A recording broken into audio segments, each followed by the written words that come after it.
Assalamualaikum warahmatullahi wabarakatuh. Perkenalkan, nama saya Rani Rismasari dengan NIM F0612111017 dari Fakultas Ilmu Budaya, Departemen Ilmu Sejarah.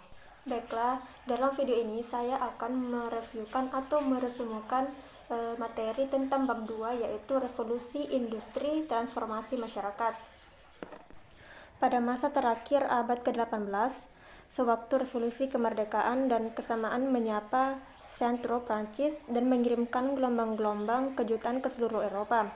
Suatu jenis revolusi yang berbeda dari di bidang industri sedang mengubah bentuk kehidupan Britania Raya.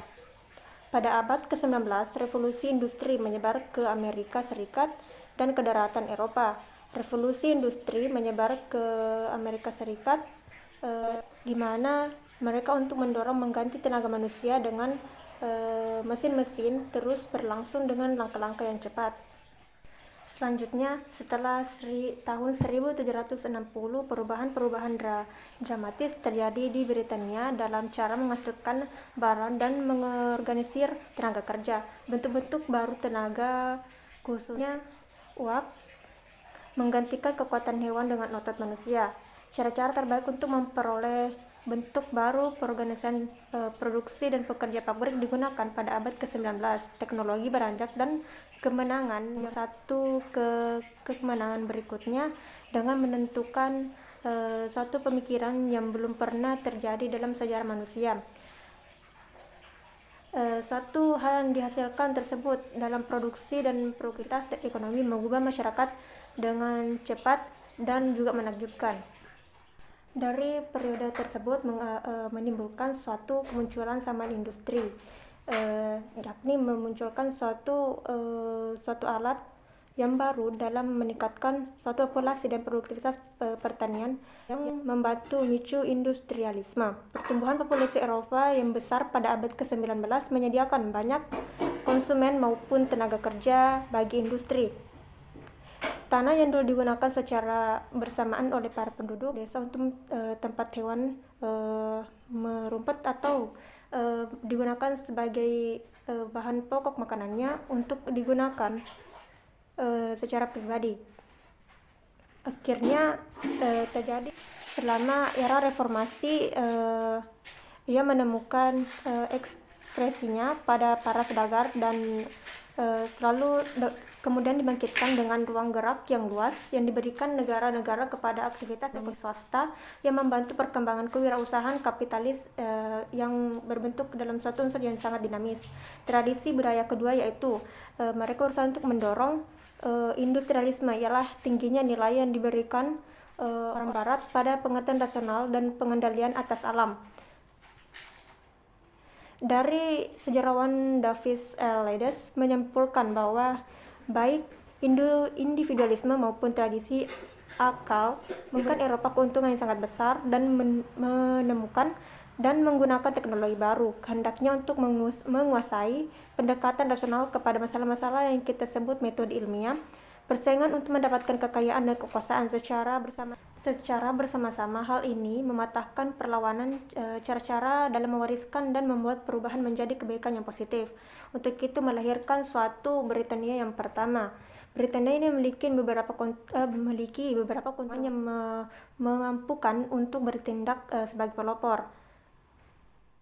Sebagaimana Britania mempunyai ketersediaan modal untuk investasi di dalam industri-industri baru, di mana dana ini berhasil dari para tuan tanah yang kaya dan para saudagar yang makin kaya melalui perniagaan termasuk perdagangan budak.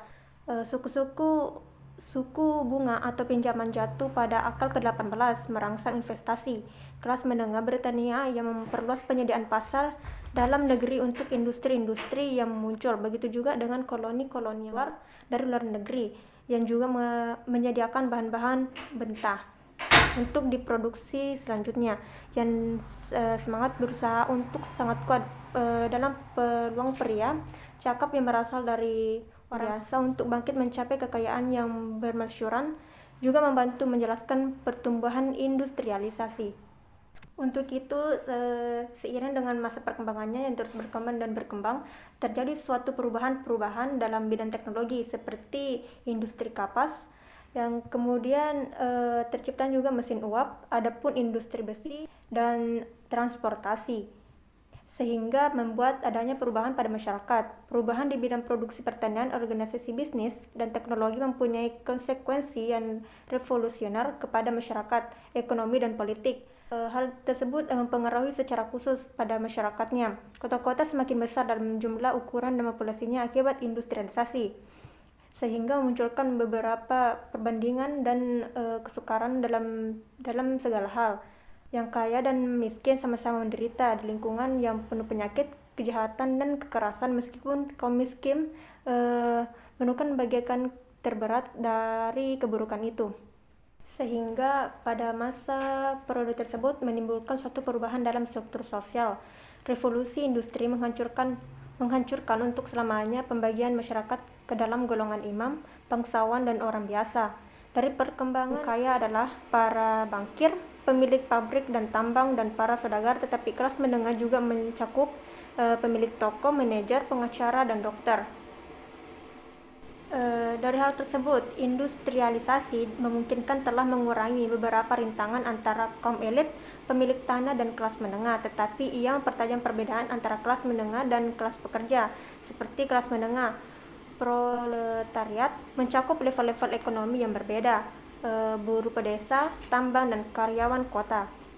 Hal ini dapat disimpulkan bahwa para tukang elit adalah kelompok pekerja terbesar di kota-kota selama paruh pertama abad ke-19 dan di beberapa tempat selama waktu yang lebih lama.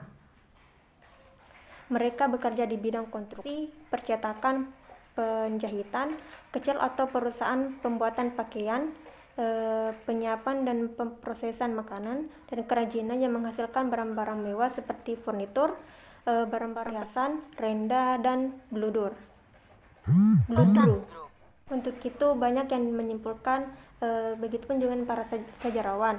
Sejarawan percaya bahwa para pelayan itu mengajarkan kepada anak-anak mereka rasa hormat terhadap otoritas dan cita-cita mereka terhadap status berjuis yang memungkinkan membatasi ketidakpuasan masyarakat dan aktivitas politik radikal, dan menimbulkan secara perbedaan terhadap kehidupan kelas pekerja, di mana mendapatkan suatu perbedaan yang sangat pasti dan sangat disayangkan oleh para seseorang dari sifat individualisasi. Terdapat juga beberapa pertimbangan yang melibatkan tentang tingkatan dari kaum kaya dan miskin. Dari banyak orang sesama merasakan bahwa kaum miskin merupakan mereka yang tidak terlalu beruntung dan membutuhkan pertolongan lain, dan itu menimbulkan suatu hal yang memiliki tingkatan yang tinggi. Dari para sejarawan masih berdebat tentang beberapa buruk kondisi para pekerja dan tahap awal industrialisasi. Sebagian besar pekerja mengalami periode-periode kesukaran yang akur, tetapi para sejarawan pada umumnya menyimpulkan bahwa standar kehidupan perlahan-lahan meningkat selama abad ke-18 dan ke-19. Meskipun sejarawan mengambil pandangan yang optimis atas efek-efek jangka panjang industrialisasi, kecepatan perubahan mendatang kesukaran besar kepada para pekerja di semua negeri yang menanggung kondisi kejam di pabrik. Hal ini pun memunculkan suatu tanggapan terhadap industrialisasi, di mana masalah-masalah yang diciptakan oleh industrialisasi yang pesat mempengaruhi secara mendalam pemikiran politik dan sosial. Liberalisme yang mulai sebagai suatu usaha untuk melindungi hak-hak individu dari otoritas negara yang menindas. Sedangkan liberalisme adalah teori ekonomi liberal yang mencakup tentang paduan ekonomi seperti negara harus dijalankan sesuai dengan hukum daripada pemerintahan penguasa. Hal itu diadopsi oleh teori laissez-faire atau ekonomi pasar bebas, di mana diungkapkan dari Adam Smith. Teori itu mempertahankan bahwa suatu ekonomi yang bebas, di mana perusahaan tidak dihalangi oleh peraturan pemerintah, saat pentingnya dengan kemerdekaan politik bagi kesejahteraan individu dan komunitas. Selanjutnya yaitu tahap industrialisme dalam perspektif, di mana semasa seperti revolusi Prancis, revolusi industri sangat membantu dalam memodernkan Eropa. Pada akhirnya ia mengubah setiap segi masyarakat. Pada Eropa pada abad ke-18, sebagian besar adalah pedesaan. Menjelang tahun 1800, 20% populasi Britania, Prancis, dan Belanda tinggal di kota-kota. Revolusi industri mempercepat langkah modernisasi. Seiring dengan perjalanan waktu, dalam artian penting di desa-desa pertanian dan produksi kerajinan pudar karena kota-kota dan pabrik-pabrik. Meskipun revolusi industri menciptakan banyak masalah, beberapa di antaranya masih ada sampai sekarang. Ia adalah kemenangan yang sangat besar. Pada akhirnya, revolusi industri memungkinkan standar kehidupan manusia tertinggi di dalam sejarah manusia, yang menciptakan peluang-peluang baru untuk memajukan kemajuan sosial, partisipasi politik, dan pendidikan dan perkembangan budaya. Baiklah, mungkin hanya itu yang dapat saya paparkan dari video kali ini. Kurang dan lebihnya mohon dimaafkan. Saya Ransasari. Wassalamualaikum warahmatullahi wabarakatuh.